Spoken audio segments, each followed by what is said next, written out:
جناب سکندر حیات خان شیرپور ته چې هغه راشي او تاسو ته د خپلو خیالاتو اظهار وکړي. جناب سکندر حیات خان شیرپور.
أعوذ بالله من الشيطان الرجيم.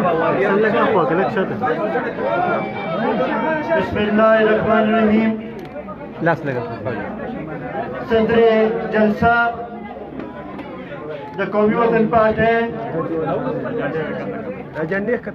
د سوات ضلع چیئرمین شیربادرزادہ خان اسٹیج پر موجود د قومی وطن پارٹی د صوبائی تنظیم عہدیداران مشران د صوبائی کونسل مشران د سوات ضلع کابینہ د پی کے 5 چیئرمین اور داوی کابینہ د مینگورے اور پی کے 5 د مختلف یونین کونسلونو راغلي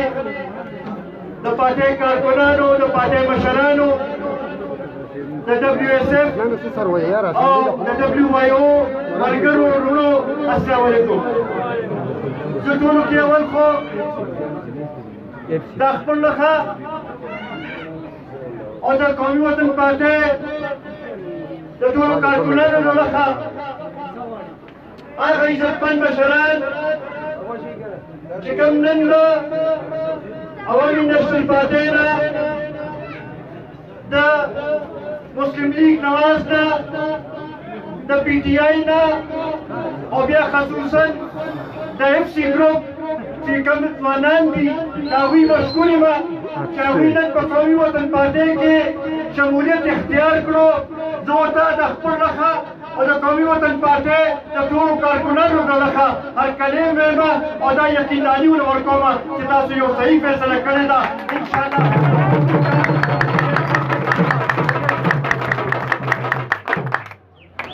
زه په دې موقع باندې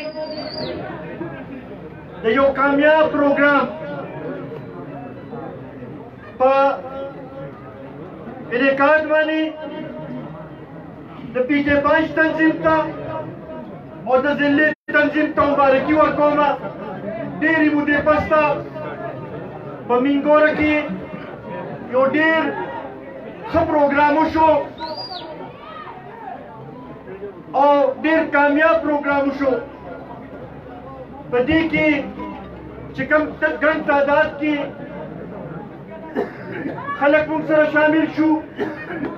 او بیا خصوصا کم تعداد کې چې ځوانان موږ سره شامل شو.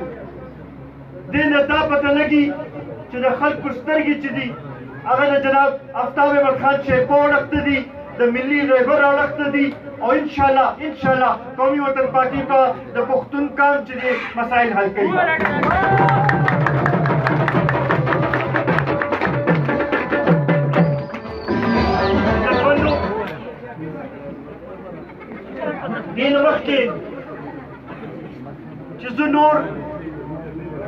د صوبې او د ملک حالاتو طرف ته راشم د تېر شوي ورځو کې چې کوم سیلاب راغلی هغې خصوصا سوات کې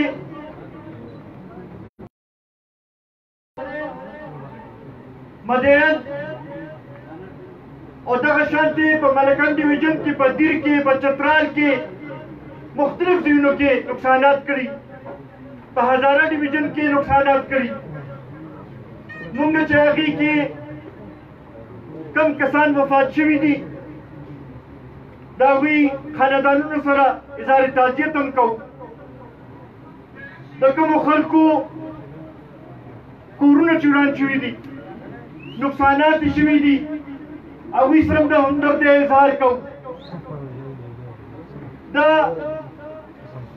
د قدرت رفافتو خو پکار دا وه چې زمونږ ریاست چې دی چې په دې خلکو باندې دا سخته راله چې د هغوی صحیح طریقې سره یې تپوس کړی وي دې تحریک انصاف به دا وي او خصوصا عمران خان به دا وي چې ما د مدینې د ریاست بنیاد کېښودلو نو آیا د مدینې ریاست داسې وي چې کراچۍ چې مالداره ده دا غزي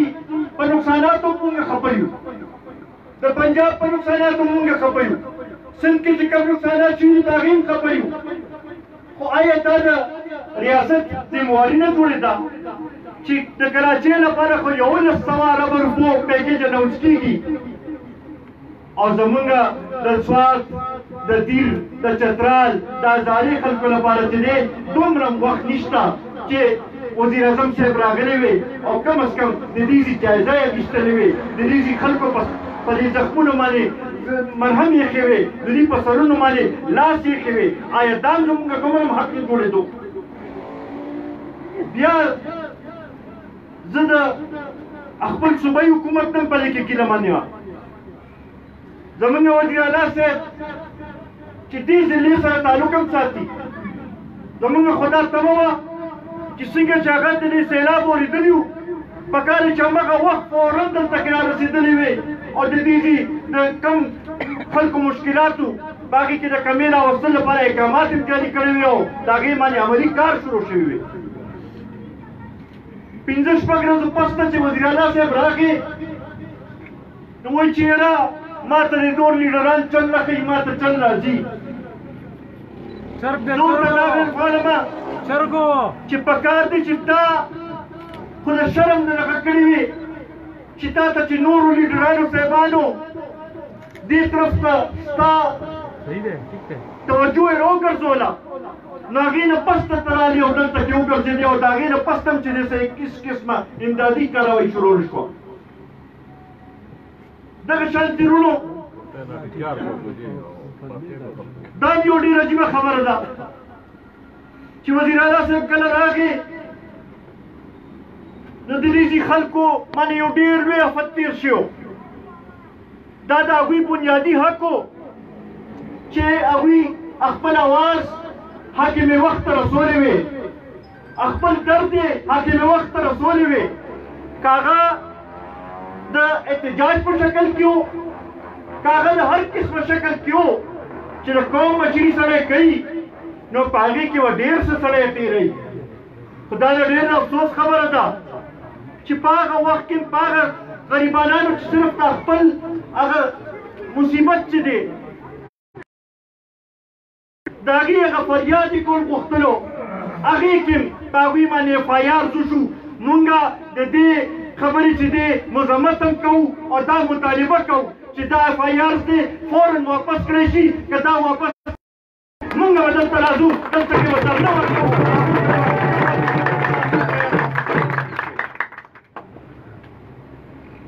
عزتمندو کله چې د سوات ضلعې نه او د ملکن وزیر اعلی منتخب شو زمونږ دا تمه وه چې د ملکنډ ډیویژن طرف ته به توجه ورکړی کېږي. که وګورو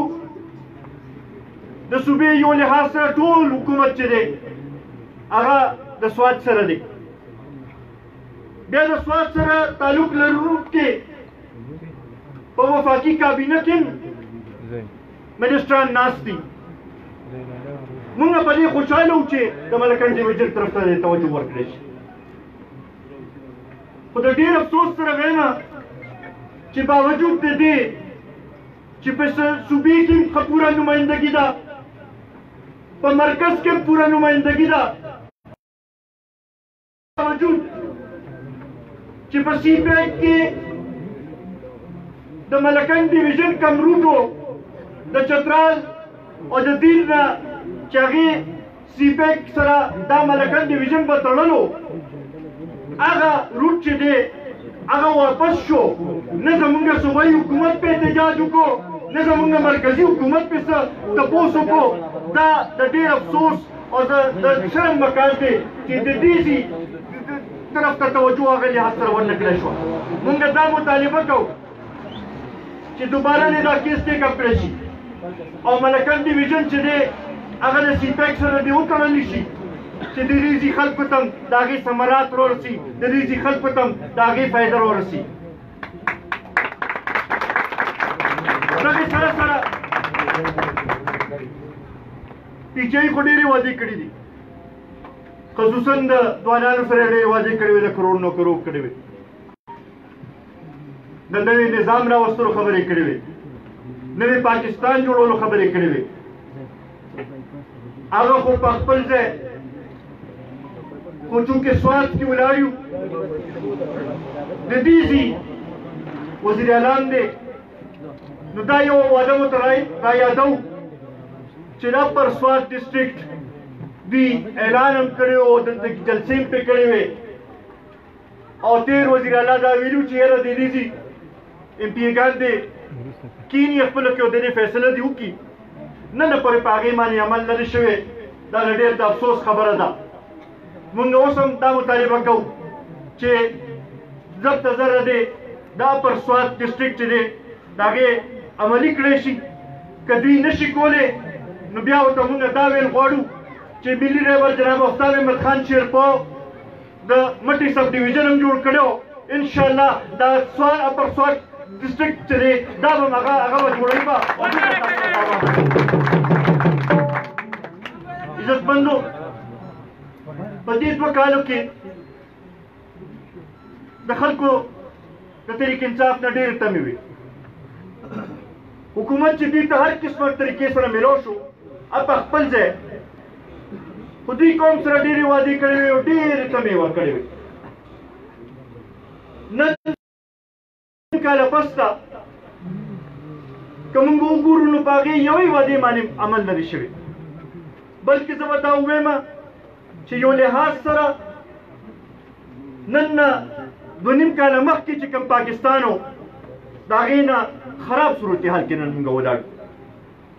که خارجه پالیسي ګورو موږ یوازې پاتې شو. د سعودي په شانتې هغه ملک چې په هره سخته کې موږ سره ودرېدلی و هغه موږ نه نن بېل شوی دی.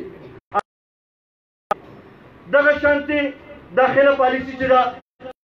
طور باندې ناکامه شوې ده او هغه عمران خان چې هغې ورته وې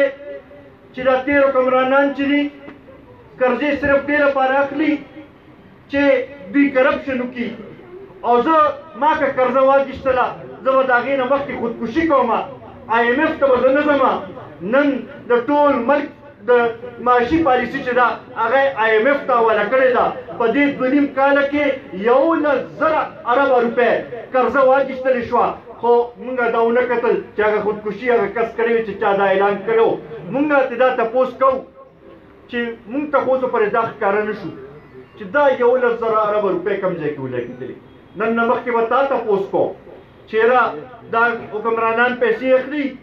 او په دې باندې څه یې وکړل، په دې باندې دې موږ ته وضاحت وکړي ځکه چې موږ ته دا ښکاري چې دې کې کرپشن شوی دی. نن موږ ته دا تپوس کوو چې 11,000 اربه روپۍ په نوم باندې یادېږي. 11,000 اربه روپۍ قرض ته اخیستی دی मुंग तो खाए जगह चित मंसूबा को शुरू नशवा सदे गरीबाना पर जोन के फर्क ना लगे नन दा गरीबाना चली द नन नदवा का मक्के हालात होता दगई तीच यरा आग हालात खौ मुंगला दा नन खो चले द वो वक्त उठे दा अपन बचोला पहला कोई चले अगर मुश्किल चुवी दी नन कम ग्रानी चला दमा ख्याल दे देना मक्के ग्रानी रखला कुयोर नर्फ पर मुकर्रर शो दा वो शो चेरा 10 रुपए ग्रान शो चीनी 10 रुपए ग्रान शो इससे पहले भी महंगाई आती थी मगर उस वक्त एक नर्ख मुकर्रर हो जाता था। ये हाल है कि रोजाना की बुनियाद पे नर्ख बढ़ते हैं। आज आटा जिस नर्ख से आप खरीदेंगे कल आपको उस नर्ख पे नहीं मिलेगा। आज चीनी जिस नर्ख पे खरीदेंगे कल आपको नहीं मिलेगी। आज अद्वियात जिस नर्ख पे आप खरीदेंगे कल आपको उस नर्ख पे नहीं मिलेंगी। हम ये पूछना चाहते हैं कि मौजूदा हुकूमत इसके बारे में क्या लाए अमल रखती है, क्योंकि अभी तक तो हमें कुछ नजर नहीं आया। एक दरखास्त भी करते हैं वजीर आजम साहब से कि खुदारा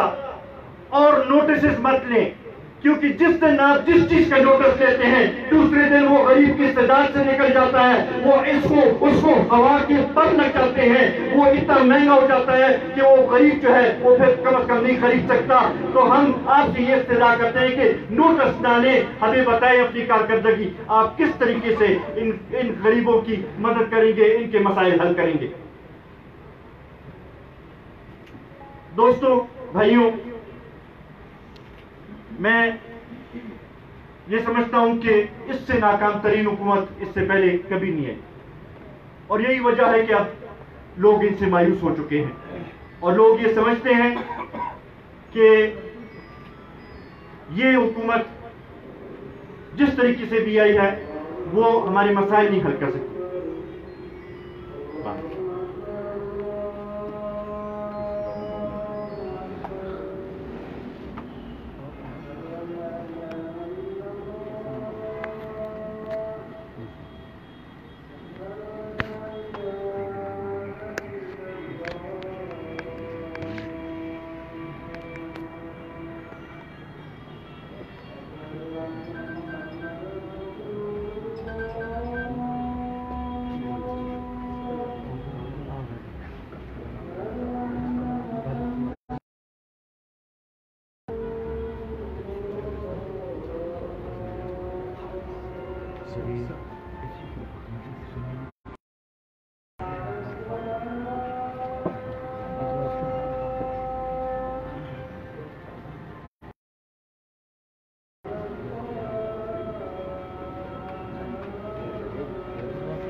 खबर खबरें राउंडों बा दा हुकूमत मुकम्मल तौर माने नाकाम शवे दे और इमदी लपारा मुंगा दा अपोजिशन पार्टी चली टोल दा मुतालिबा का ची वक्त रागली ची बिया इंतखाबात की उकरिश लेकिन ची दा हुकूमत चले दादा दे कौम मसाइल नशीर कोड़े दी द कौम एतमाद चले पदी माने खत्म शवे दे और इमदा जमुंगा मुतालिबा दा ची फौरन इंतखाबात और दागे नमक की चले द दासे द इंतखाबी इस्लाहात ज़रूरत थे चागा दा 13 इलेक्शन के कम सूरत हाल जोड़ शो चागा दोहराव नशी और फ्री एंड फेयर पर असली मानों के शफाफ और शफाफ इंतखाबात चले अगर दे वक्त ज़रूरत थे ज यो जलबिया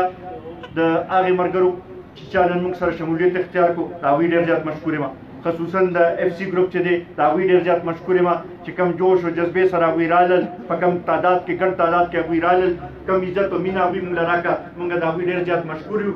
ستاسو ډېر زیات مشکور یم چې په دې ګرمۍ کې